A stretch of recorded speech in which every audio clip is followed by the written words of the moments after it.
నెత్తి మీద అప్పుడే పెట్టిన జీలకర్ర బెల్లం, పెళ్లి బట్టలు, మెడలనేమో అప్పుడే కట్టిన పుస్తల తాడు. అక్క పేరు మమతనట.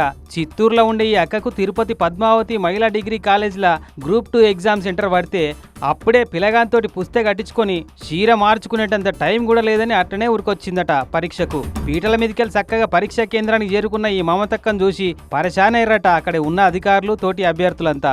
మరి లైఫ్ లాంగ్ భరోసాలు ఎక్కువండే పెనిమిటితోని పెళ్లి ముఖ్యమైనాయి, లైఫ్ లాంగ్ భద్రతనిచ్చే పోస్టు కూడా ముఖ్యమైనాయి. అందుకే ఆగం తాళి కట్టించుకొని ఉరికొచ్చినట్టుంది. ఇంత డెడికేషన్ చూపెడుతున్నందుకన్నా ఈ మమతక్కకు ఆ పోస్ట్ రావాల్సిందే. ఇక ఈ గ్రూప్ 2 పరీక్షల ముచ్చటకొస్తే 905 పోస్టులకు అటు ఇటు 90,000 మంది పోటీ పడ్డరు. అంటే ఒక్క పోస్టుకు 100 మంది లెక్క అన్నట్టు. మెయిన్స్ పరీక్ష అంటే గవర్నమెంట్ జాబ్ కొడుతందుకు ఎక్కవలసిన లాస్ట్ మెట్ అన్నట్టు. ఆ ఒక్క మెట్ ఎక్కితే సాల్ లైఫ్లో సెట్ అయినట్టే. అందుకే ఎన్ని పనులున్నా పెళ్లిున్నా సరే లాస్ట్కు ఉరుకులు పరుగుల మీద ఉరుకొచ్చి అందుకున్నారు. ఇక ఇటు చూడు, గుంటూరులో పరీక్షా కేంద్రం కాడ గడియారం చేతిలో పట్టుకొని గేటు కాడ ఎట్లా తయారుండో ఒక్క నిమిషం లేట్ అయినా రానిచ్చే ముచ్చటే లేదన్నట్టు. రోస్టర్ పద్ధతిని ప్రకటించేదాకా పరీక్షను వాయిదా వేయాలని చాలా మంది పోరాడిరు కదా. మొన్న రాత్రి దాకా పరీక్ష వాయిదా పడుతుందని అనుకున్నారు కానీ పరీక్ష జరిపే తీరుతామని మొత్తానికి ఎసొంటి పంచాదులు కొట్లాటలు ఏం లేకుండా జరిపిర్రు ఏపీపీఎస్సీ అధికారులు.